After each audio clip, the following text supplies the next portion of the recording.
Questa invece è una che si è proprio divertita, ed è Marina Querini Benzon. È la protagonista.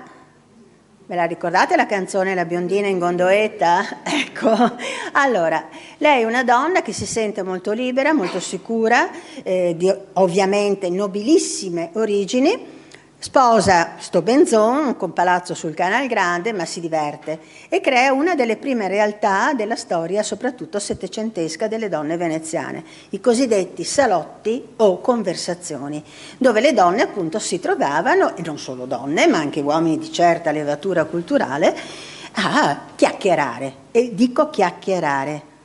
Cioè non che dopo nascessero delle relazioni è un'altra cosa, ma l'incontro era puramente culturale. Lei crea questo, diciamo, salotto, ovviamente tra gli ospiti chi c'è? C'è quello che ha scritto La biondina in Gondoetta, e cioè il Lamberti.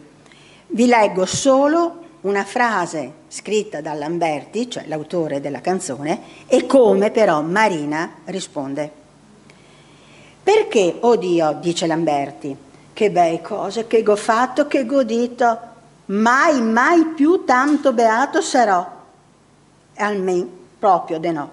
Lei risponde, canta infame le bravure che ti ga dito, che ti ga fatto, però conta finalmente come senza alcun costrutto ti se restamus ossuto, perché mi so desmontata dai agondoia.